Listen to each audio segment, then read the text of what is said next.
Hello, welcome to episode 1 of the WBBL review. We've got a brand new format for you this season where we look at the latest news. We have a special guest every single week from the WBBL, not necessarily just players, head coaches and other personalities from around the league. We get chatting to them about their journeys in basketball, outside of basketball, getting to know them in more detail while having a lot of fun along the way. We will also be having the latest news, all the roundup from the week's fixtures, results, and any talking points really from that week. We will also be having Eva's Play of the Week, which, again, not this week because the matches haven't started, but Eva helps me later on in the podcast where we fire some quick fire questions at our special guest this week. Before we get started with the latest news, I want to just mention the like button that's down at the bottom of your screen and the comment and the subscription button that's just at the side of the video as well. Please make sure you click that button. You don't want to miss any of the episodes we've got coming up. We've got some big names lined up for the future episodes, and today is no different with Sheffield Hatters star Naomi Campbell joining us. She's been involved in Sheffield for nearly 20 years and what a journey that's been. So we will get into that in a little bit. First, slightly different roundup then. Latest news. There's been so much going on in the WBBL across the off-season. We've had signings being announced now left, right and centre really. Some of the teams are really producing some eye-catching signings. I'm going to put a link in the description to Hoops Fix, because they've got a kind of a live updated tracker of the latest signings. So that is the place to be if you want to keep up to date with who's signing where and which players have moved on to different clubs. Again, great work from Hoops Fix. I'll put the link in the description. What else? Oh, how could I forget? Caledonia Pride, no more. And we've got a Caledonia Gladiators now. The franchise has changed hands. And there's loads going on in Scotland, so that's one to keep an eye on. We've got the announcement that London will be competing in Europe again, representing the WBBL in European competition. So again, that's huge news, exciting news. Just while we're there, huge shout out to London Lions social media team over the summer. Incredible content coming out. If you haven't checked it out, go and see their pages, and you'll see Shanice Beckford Norton playing the piano and other unbelievable content. Talking about last season, we've lost a lot of talent in the league. However, there are eye-catching signs that I've mentioned earlier, but the retirement of Jolene Warner, Kat Carr, and we've got Lake and James, Brooklyn Pennell finding clubs elsewhere. So a lot of that 4 of the 5 players of the season last year. So it was a little bit worrying at first, but I think teams have started to release their signings and it's looking very promising for an incredible season in the WBBL. I mean, a very brief roundup for you. There is loads more that's been going on, but keep a track on our social medias because it will all be on there. Now is time to welcome our special guest to the show. As I said, Naomi Campbell, Sheffield Hatters royalty. And I can't wait to get chatting about her journey in basketball. And again, Eva's going to help me with those quick fire questions at the end. And we'll see if Naomi likes pineapple on a pizza. But let's get into it. Well, Naomi, welcome to the show. Thank you for having me again, Mark. Episode 1. Here we are for the new season. How have you been? How's the summer been? Yeah, really good. I mean, I can never complain when it gets to summer because obviously basketball stops, but being a teacher, work also stops. So I always have a great time in the off season. Goes too quick. I know. The people who say like, oh, 6 weeks is too long, don't know what they're talking about. Not long enough. And I've been cheated this year. I've got 5.5 weeks. Oh, that's a nightmare. So that's obviously first episode new season. I'm doing a slightly different format for the season. Looking at kind of a special guest each week, looking at your basketball journey. We've got some of our quick fire questions, which I am going to get Eva to come and help me with today because there's no Eva's Play of the Week. So, I mean, she needs a job, right? Exactly. Work She can't well in the holidays. So we'll start off with kind of a little bit about yourself when you're growing up. Where were you born? Where are you from? And tell us a little bit about Naomi Campbell as a child. So I was born in Chesterfield, which for those people who have no idea where on earth that is, it's just outside of Sheffield. It's like the next town along. And then kind of grew up on the outskirts of Sheffield, kind of where I went to school with my family and things like that. And actually kind of, well, took up basketball kind of in secondary school, really. So up until that point, I'd tried my hand at every sport going. I was a gymnast first. The growth spurt then started to hit. So it wasn't working out too well anymore. Plus, I think my parents were relieved because the amount of hours I used to spend at gymnastics, training was a little bit intense. So then I did the typical thing, fell into football for a little bit, which then got bored of the cold nights on floodlit pitches. And yeah, so I'd started trying basketball, I'd been to kind of a couple of recreational sessions after following a half-term camp. Played in a couple of kind of friendlies with some boys teams. So I started playing with Derbyshire Arrows because they were kind of based near where I lived. And then, yeah, carried on playing. At certain ages, you can't play with boys anymore. So I had to find a women's team. They said, oh, there's a women's team in Sheffield. So I went back over the border into Sheffield and, well, the rest is history, as I say. Absolutely. From the age to now, so getting close to 20 years, I've been at Sheffield. So, wow, what a story! So, obviously, when you were younger, trying lots of different sports, were you interested in watching all the sports? Were you very kind of sport orientated when you were kind of primary school age? So my parents struggled keeping me still. There was lots of comments around how hyperactive I was as a youngster. Yeah. So my parents' solution was, let's get her active. So yeah, watching sports, playing sports, I did everything. I did trampolining, diving, gymnastics, football, netball, anything at school, athletics. I did it all, really. There wasn't anything I wouldn't try. Mm-hmm. And it's weird, isn't it? I had the attention span of a gnat, none of them. So gymnastics I did for years, but then all the others were quite short-lived. A bit like me trying to be musical. I tried playing a few instruments, didn't last very long. Realised I was tone deaf. So yeah, I didn't really stick at anything. So it was quite nice when I found basketball and then kind of decided that I was going to stick this one out. It wasn't going to be kind of a one-season wonder.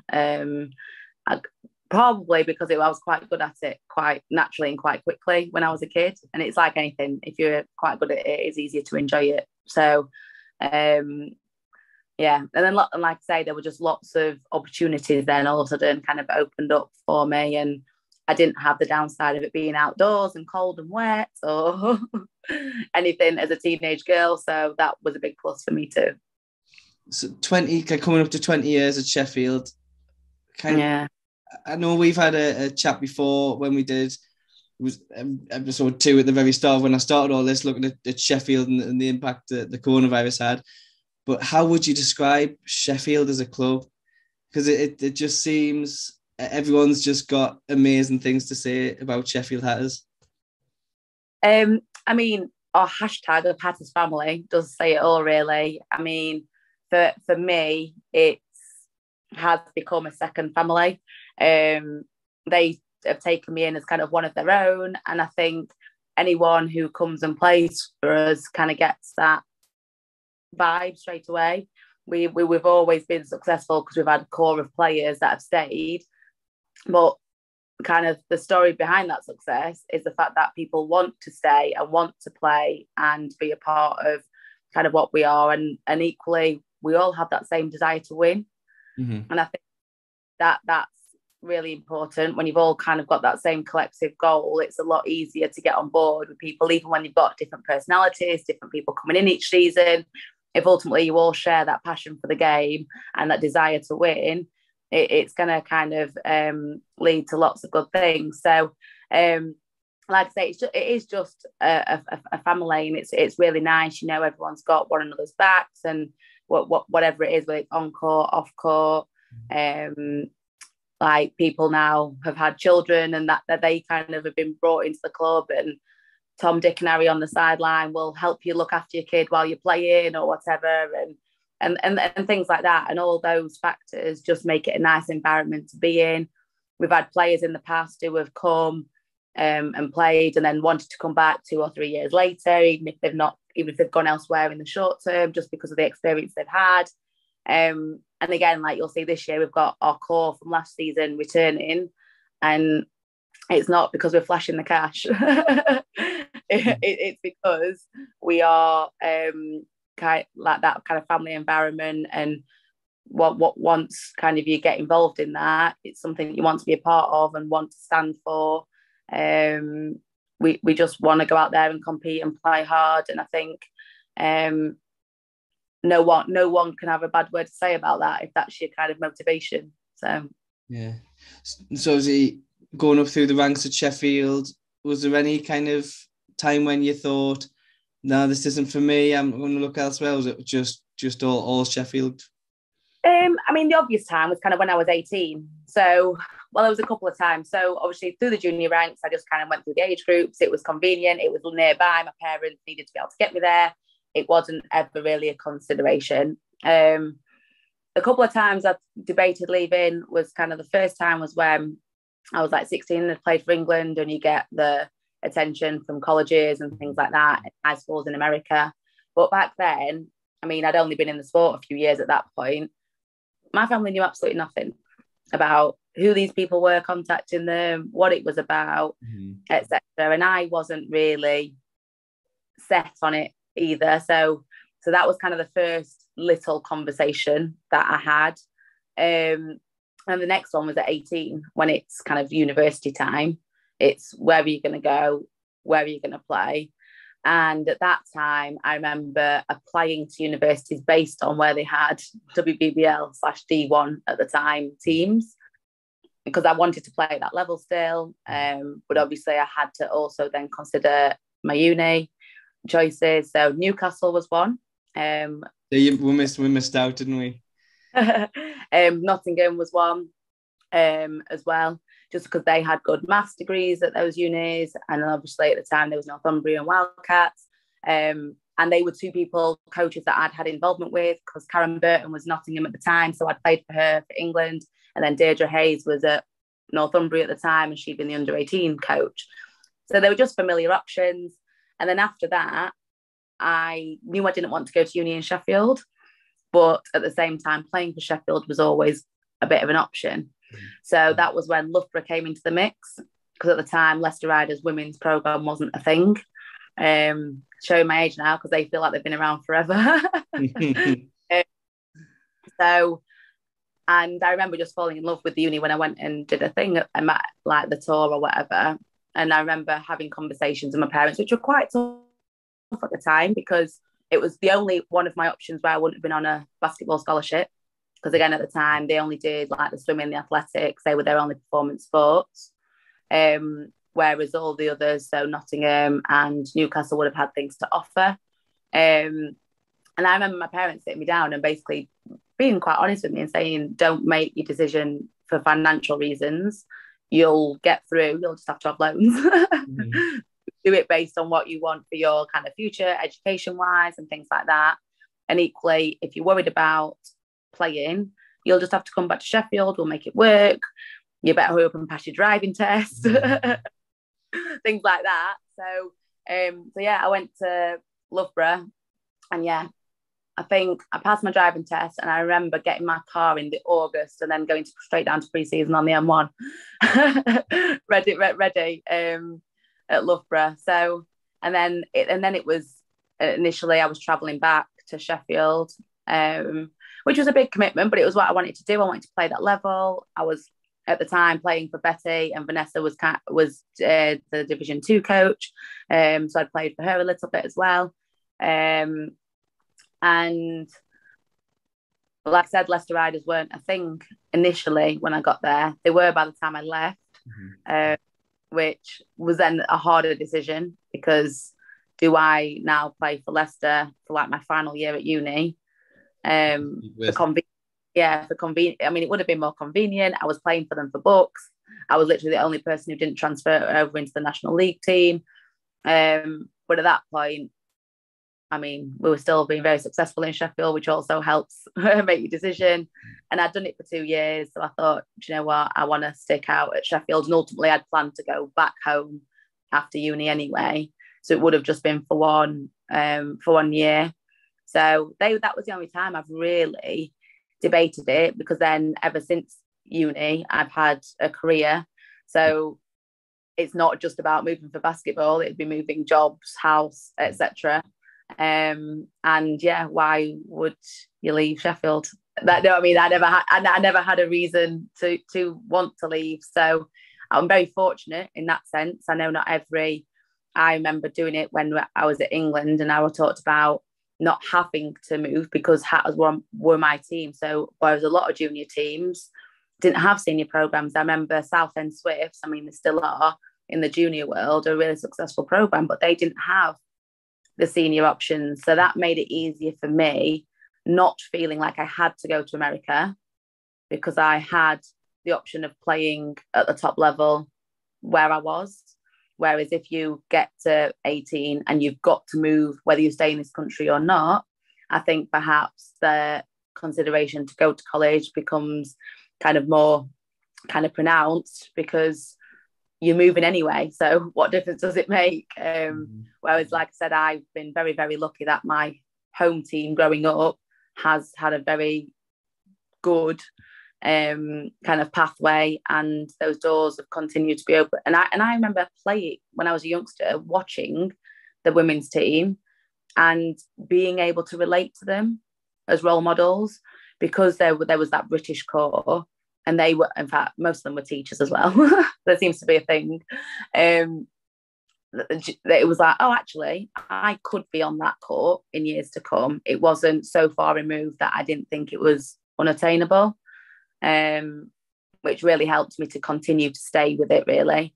But no, I haven't thought about moving. Obviously, I did the year we didn't have a team because of COVID. I was going to say about the COVID kind of year that Sheffield obviously had to withdraw from the WBBL and off to Nottingham. Bit strange. Yeah, and even that was a bit kind of like last minute. It kind of just fell in my lap, which again I'm very grateful for. So obviously it was all coming about. So initially we'd said we weren't entering, but we ummed and ahed about whether we were going to enter a Div 1 or a Div 2 team. We were then going to enter a Div 2 team. So we were all still going to training, thinking, well, we'll just play Div 2, we'll have a good year, training together still, get ready for the following season. And then obviously they made the rule about it could only be elite sports teams that could carry on. So Div 2 was cancelled. And Louise Waghorn, who coaches Nottingham Trent, I played against her when she played for Sevenoaks when I was a child. So like we've kind of known each other, and then her and Phil moved up to Nottingham, and we've seen each other around the court a lot, interacted quite a bit. And bless her, she just reached out. She just sent me a message on Facebook and said, look, really sorry to see what's happened at Sheffield, that you're not playing. Don't know if you've got anything in mind, but if you want him to come and have a run around, or you fancy him playing, like, more than welcome to come to Nottingham. So I just then rocked up, and there were all these 19-year-olds who had been training for a few weeks. I got played for 18 months with my knee, and I walk in and think, yeah, good luck, Naomi. But do you know what? It was actually a really good season, and it was good for me getting back into playing and starting to get back into shape, a bit more confidence in my knee. And those girls were a great group of girls. They didn't make too many comments about my age. Not too many, but some. I know. Yeah. My 30th birthday, on the way to our semi-final, they were all a bit shocked that I was actually 30. But yeah, so no, they just fought hard. They played hard. I mean, some of them were less experienced than others. But again, that was quite a nice environment to be in, because they all just wanted to play and to go out and fight and to roll the sleeves up. And when we didn't win or things weren't going right, everyone was invested in coming to practice the next day or whatever that following week and getting it. And that was really nice to see, because obviously with it being Div 1 and WBBL, I didn't know how the environment would be. But they took it seriously. And I really liked that. And we sat down and we talked about our goals, and we did like team kind of psychology sessions and things like that, which were really good. And yeah, some of them are still friends now. They're like little sisters to me. So yeah, it was nice that I was able to play. And like I said, actually, I think it was a good year for me in terms of thinking that I could play again, because I hadn't played continually for a number of seasons, and I was starting to think retirement might have had to have been on the cards. So yeah, considering it was kind of out of a bad situation, it did work out quite well for me in the end. So before we focus on last season briefly, was teaching always your goal as well? Was that always the aim through university? And no, definitely not. So my parents are both teachers. How they are still married to this day is a miracle.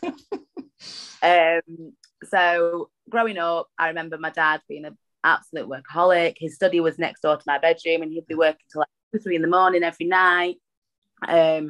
Like we'd get in, we'd have had dinner because he wouldn't have been home yet. He'd then come in, eat, wolf down his tea, and then go and sit in his study. Like, he himself would acknowledge it now. He perhaps was absent and a little bit obsessed by work because it's such a demanding job. My mum taught deaf children in primary school and was a bit better and was part-time. But ultimately, I'd heard conversations about education and how tough it was and the way it was going and things like that, and the struggles. And I saw how hard my parents worked.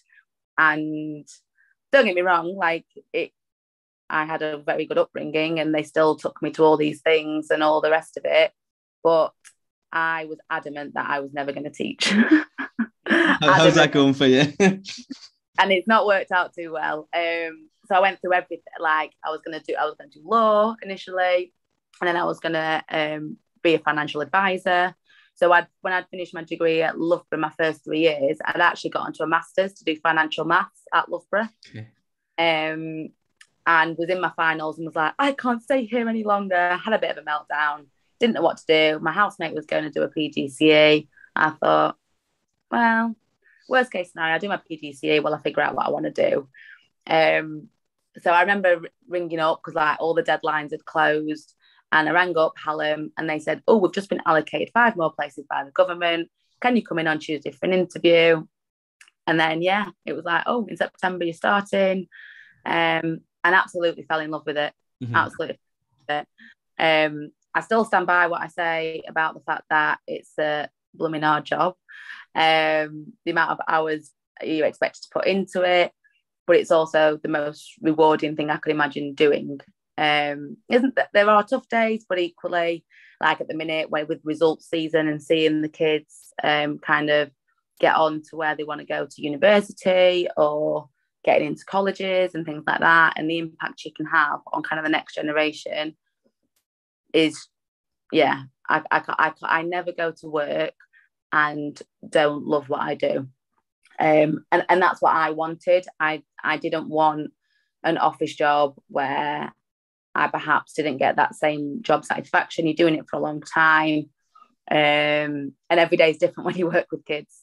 Oh, every day is different, absolutely.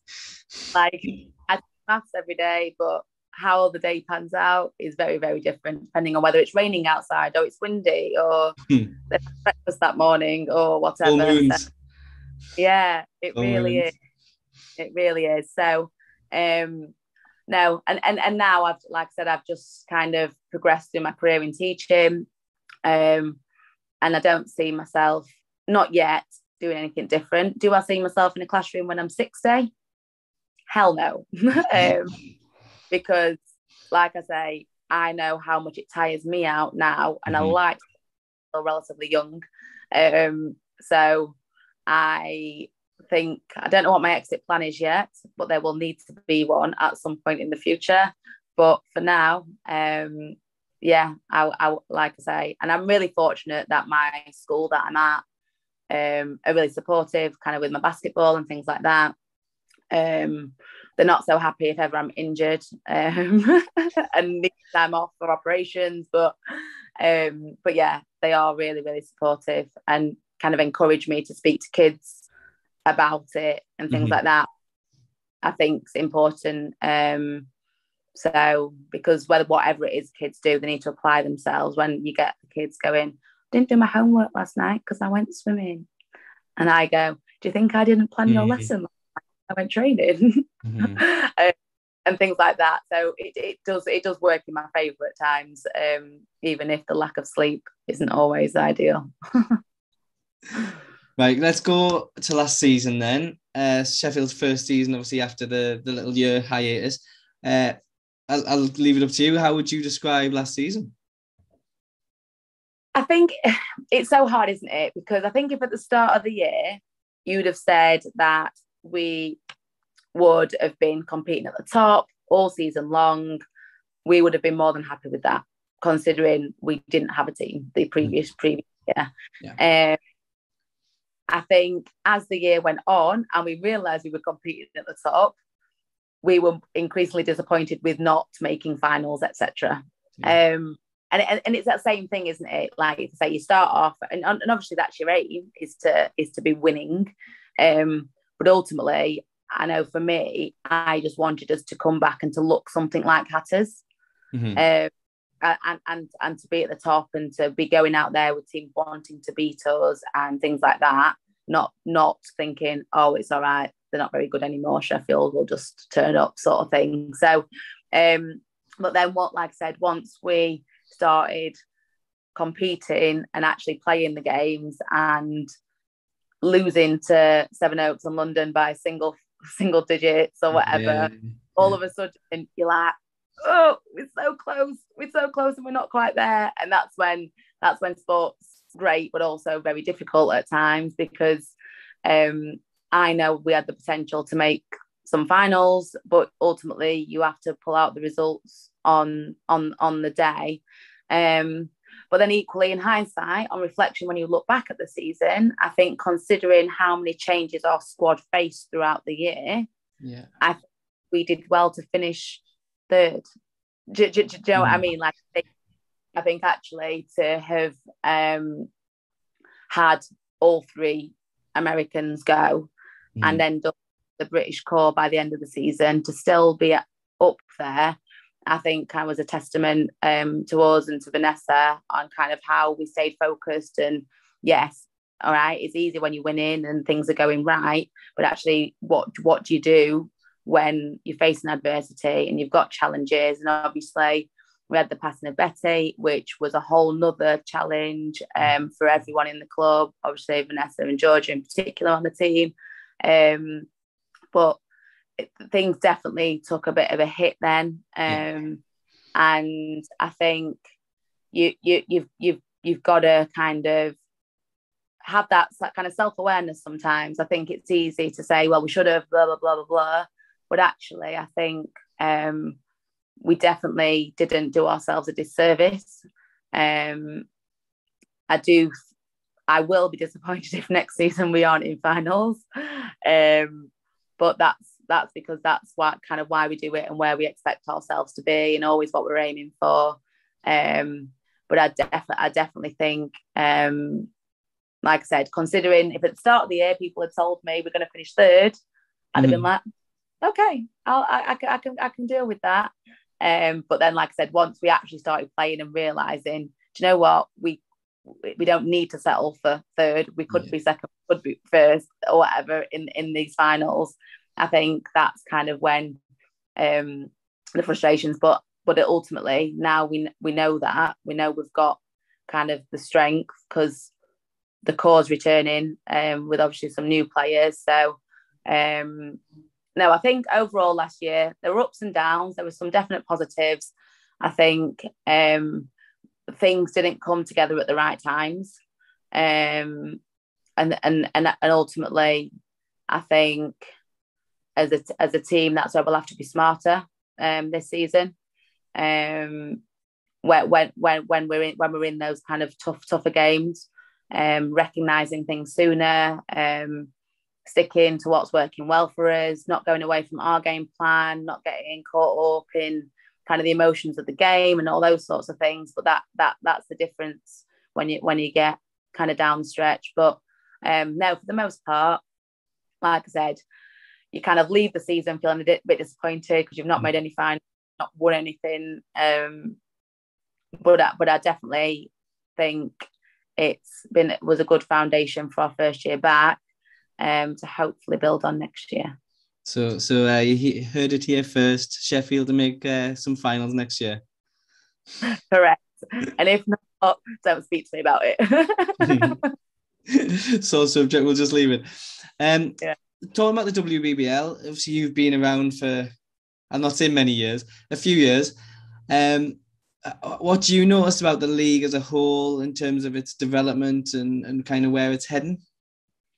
Oh, it's definitely improved and continuing to improve. And I think that's really good. Like I said, years ago, definitely didn't take it for granted, but kind of finishing top, making finals, etc.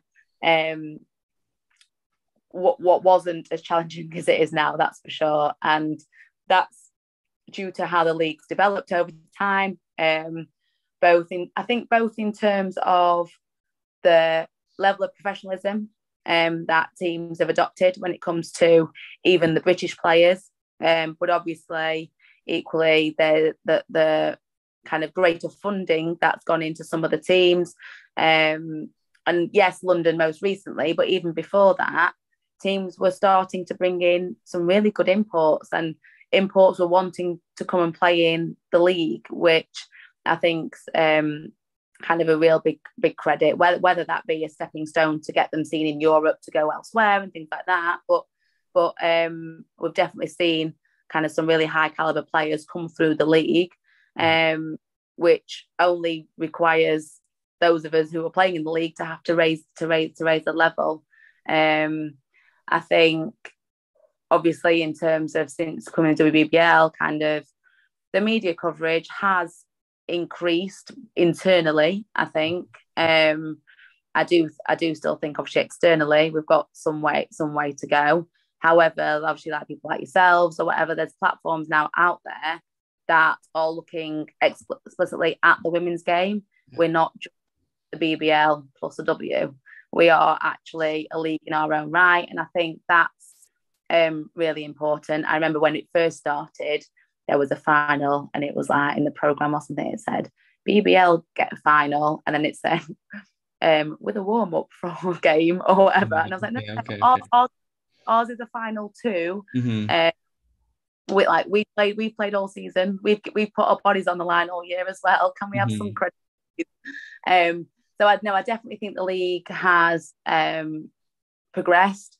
I think it's great seeing more and more British players in the league as well, which is a credit to the fact that it's improved. It's somewhere people can actually see themselves playing, whether that is as a pro or not. Obviously, there is some way to go until it is a fully pro league, but that comes with funding and that comes with media coverage, and we know that's kind of a vicious kind of circle that we're still trying to fight. But I definitely think there's more people making noise out there, and I like to say you can't kind of put a time frame on that, other than the fact that you've got to expect everyone to be playing their part in that, and I think a lot of the clubs have started to. I know we're one, for example, who perhaps struggle more than others because we are a registered charity. We aren't a franchise in any way, shape, or form. Mm-hmm. We are all dependent on volunteers, but I mean, obviously, we've done all our player announcements and things like that this year, getting them out on social media, same as last year, and other teams are following suit. And I think that's kind of really important, is kind of making people be able to be interested, mm-hmm. and not have not have to hunt to be interested. It needs to be in people's faces. Like, look at us. This is what we're doing. This is what we're about. We are a league. We are a league that is of high quality. We're a league that's going to produce exciting games. And that is one of the things that I've liked about the WBBL is there are more competitive games than there ever were before the WBBL. There's not like pretty much anyone can beat anyone on a given day.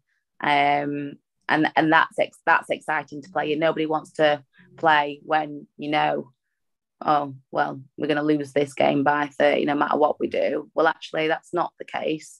I don't think for kind of anyone, and that's really, really good for the league. It means everyone's got something to compete for and to play for, rather than thinking, well, why bother getting these players in because we're never going to be able to compete. So, I like the direction it's going in.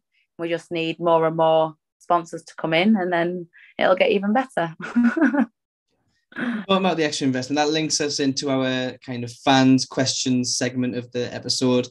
Obviously, I put a post on all the different social medias asking for people's questions. I've narrowed it down to 3. So that's one of the questions from Krisppp333. So how do you feel about the extra investment, say, specifically like London? I know Caledonia Gladiators, as now they are.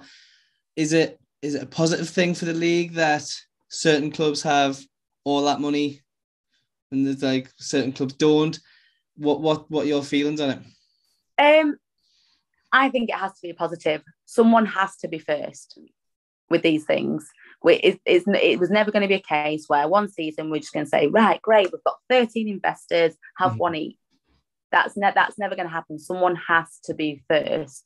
I think as a league, we've got to be mindful in the short term about ensuring that we don't lose other teams as a result of that. Because at the minute they might think, well, realistically, we're never competing with those. I mean, we think it financially. We're never competing with those, but ultimately 5 players on court at once. And every team can put 5 players of some decent standard on court at once. I do think it would be nice to see if hopefully in the next few years a couple more teams get those in. And the only way that's going to happen is if like London Lions in Europe or whatever start to make a bit of noise and some other investors go, oh, what league are these guys from? And see an opportunity to come and make a difference, because that's what it's about with these investors. That they see something kind of in its infancy and think, well, actually, we can take it to here. So providing that in the next few years, more investors come in to the different clubs, I think it's going to be positive, because all it's going to do is it's going to mean that the league grows and can be to the level of professionalism that it needs to be. I think in the short term, it's definitely got to be a consideration, because like I say, those clubs that perhaps struggle and aren't competing kind of in the top end might be at it and thinking, why are we breaking our backs every year to play in a league that we have no chance of winning or even competing in? And that's where it's quite difficult, because like I say, I know we still have the mindset of we can still beat these. They might have, or whatever, single player of theirs might get paid more than our whole team combined. However, we're still 5 of us who can go out there and give them a good go. And like I say, someone has to be first. So whilst we can sit and wish it was us, somewhat it has to be someone. And ultimately, like I said, it just needs to continue to grow, and hopefully. And those investors will want other investors, because it's fun for them. They don't want to invest and just know, oh, it's all right, we'll win just because we've thrown something at it. They want to have had to put money into it and then done something good with it in order to win. Otherwise, it's not as satisfying, is it? So, so I'd like to think there'll be some friends of friends somewhere who want to come and have a play in the WBBL with the money. But no, so my view is it's got to be positive. But obviously, if in 2-3 seasons' time, not a lot's changed, it does concern me a little bit. But I ever the optimist, think it will be a positive and it will just help the league grow. Okay, then the second question we got was from Mark Creswick. What are your 3 main tips for junior basketballers? Oh, 3 main tips.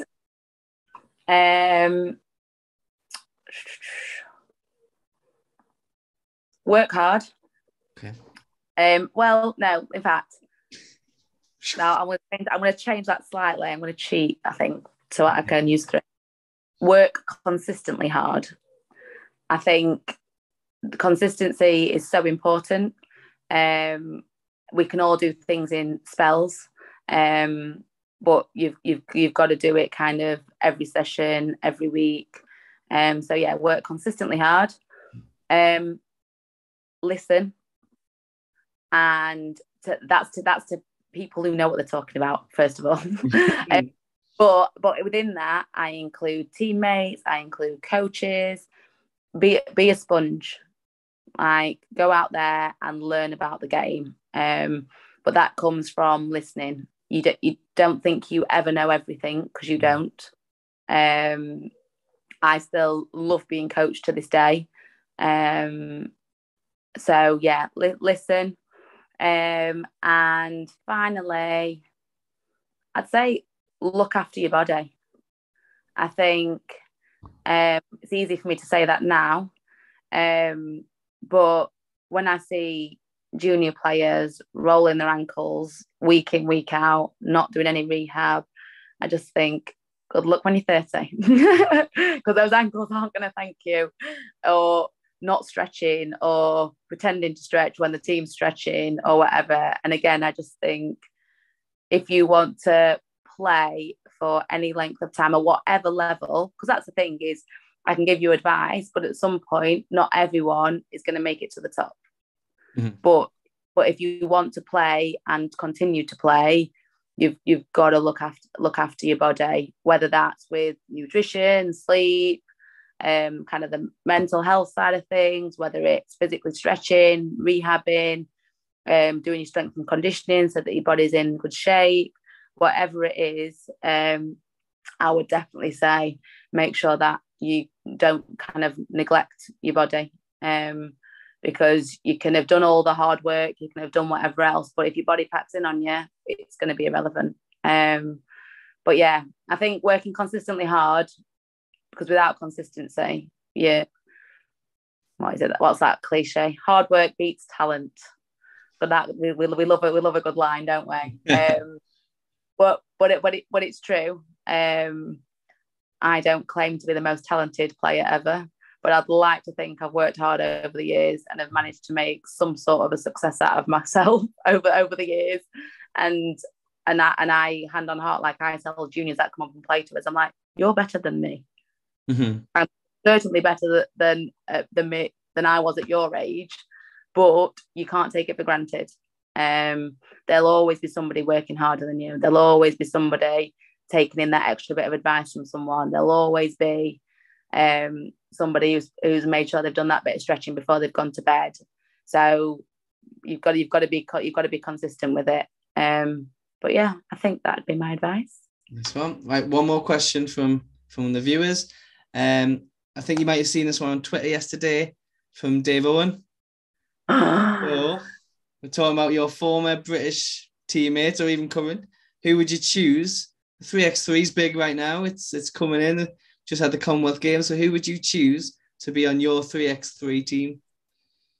And you know what? I like this. And I tried to think about it at the time, and I still don't think I have an answer. And I was like, oh, I'll come up with one. It's so hard. Come on, who are you going to offend by leaving out? Come on. I know, and I did debate this. I was like, I could be really offensive, but there's a couple of people who don't play anymore that I think I would have picked when they did play. But I'll not bother that there because they probably won't watch this, so I'll get away with it. Who would I pick? I think I would pick.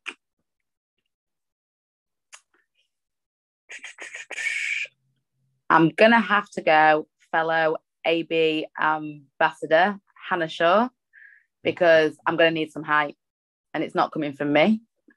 So yeah, I'd go with Hannah. Go get some rebounds, get us that ball back, please. I think I would. How many do I need to pick? 3. 3. Oh. I'll let you off with the sub, unless it makes it easier for you. No. I need. As I'm going to run out of places, because now I need some speed. Because no offense to me and Hannah, but we're not running round circles around anybody.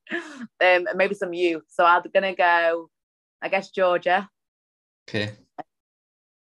Well, I've picked all current people here, and then I'd probably go Ebony. Right, okay. She just will want to make some highlights, so she'll go. She's a 3-on-3 kind of player. Very aggressive towards the basket, isn't she, Ebony? Yeah, Georgia will shoot it from as far back as she's allowed to, so that's all right. And probably want to fight someone if we're not winning. Yeah, and do I have to play? Can I not pick someone else instead of me? Yeah, you've got to play. You're on the team. I don't think 3-on-3 is my game at all. But yeah, no, because I had thought of this, because the other person I thought of, well, there's a few people, obviously. Helen I thought of, but again, if me, Hannah, I can't have Helen because our average age of the team has suddenly rocketed. And I've seen these 3-on-3 teams, they all look really young. How many timeouts do you get in 3x3? Like every play? Like, let's go. Can we get an oxygen tank on the sideline, please? And then the other person I thought of, who also is, she's not quite as old, but Rianne Bailey, because I played with her at Loughborough, and it's always good to have a lefty on your side, isn't it? So, and again, she would have put her body on the line when we needed it down the stretch. But no, I think I'll stick with my Hannah, Georgia, Ebony, and me. But please don't ever ask us to play a 3-on-3 game. Nobody needs to see that. Oh, that would be good. Like a WBBL 3x3 tournament somewhere. Oh yeah. Go. Yeah. I'll stand on the sidelines. I'll be Vanessa's assistant coach for that one, I think. Did you watch the 3x3 for the Commonwealth Games? Yeah. Yes. It was really good. And again, this is what I was saying though about media coverage. It's that same old thing, isn't it? Is we started off with the tournament struggling to find where we could possibly follow these things, but make enough noise and get your names out there. So thank you, girls and guys, for doing that. But all of a sudden, people now who wouldn't have witnessed basketball have experienced it and enjoyed it and kind of had a positive take on what basketball is about. But it's that same old thing. We can't demand this extra coverage until we've shown we deserve it. Mm-hmm. We know we do, but it's easy for us to say it, but other people on the outside need to see it and go, oh, these ladies poop, sort of thing. So no, well done to the all the girls involved and all the staff behind the scenes or whatever for their work with that. It was it was that, and again, that was another one, that final. Mm-hmm. If we had good opportunities, if we'd have converted on some of the opportunities that we perhaps had at other times, it wouldn't have come down to the end. Do you know what I mean? We'd have won. So, but again, that's part of sport, isn't it? And it's the same old thing. If before the competition we'd said we were going to have silver, we'd have been really. We're gonna beat Australia. Great. We're like, we'll take it. But actually, then when you get there, it's like, oh, but we could have had gold. We could have done, yeah. But no. So yeah, it's always nice when there's something to shout about during the off season as well. It seems like it's been a very busy off season. I know with Hoop Fix has done loads, and it's just been, I guess, a celebration of British basketball due to a lot of hard work from people, obviously. But it's been great to kind of follow along on social media. The Ball Out 3x3 tour as well. It's just been loads. So many 3-on-3 competitions going on. And obviously kind of the junior GB teams have been away or whatever. It's been nice to be back having kind of a summer calendar, and obviously with the, like you say, with Commonwealth added into the mix, as well as all these kind of summer tournaments. Yeah, we've not been short of basketball to keep us occupied and out of trouble in the off season, that's for sure. But it's time for the WBBL to come back. I'm ready for it to come back. Yeah. Well, Naomi, it's been absolutely fascinating to hear your story and getting to know you in more detail. Good luck for the rest of the season. Thank you. I think, as you say, like kind of laid the foundation last year, kept the core together. Some eye-catching signings so far this summer. Yeah. So it's looking good for Sheffield. I can't complain, that's for sure. So now let's hope we all like each other in pre-season and it all works out and we get to some finals. I've got one more question for you, but before I do that one, I just want to say to everyone watching, make sure you like the video, stick some comments on. If you've got any additional questions, just bombard Naomi. But make sure you subscribe to the YouTube channel, because then that way you don't miss an episode. Got loads planned for the next few weeks. One last question. Finish this sentence. I love basketball because... It's the best game in the entire world. There you go. Can't argue with that, can you? A little bit. Why? What would you say is better? I love basketball because...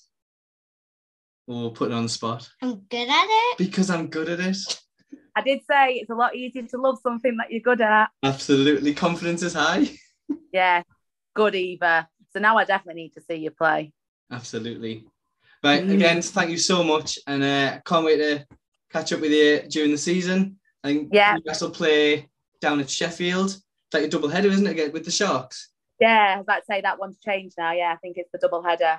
So that would be good. We'll probably come down for that one. See you on the sideline soon, Eva. Absolutely. Right, see you later. Thanks. Bye.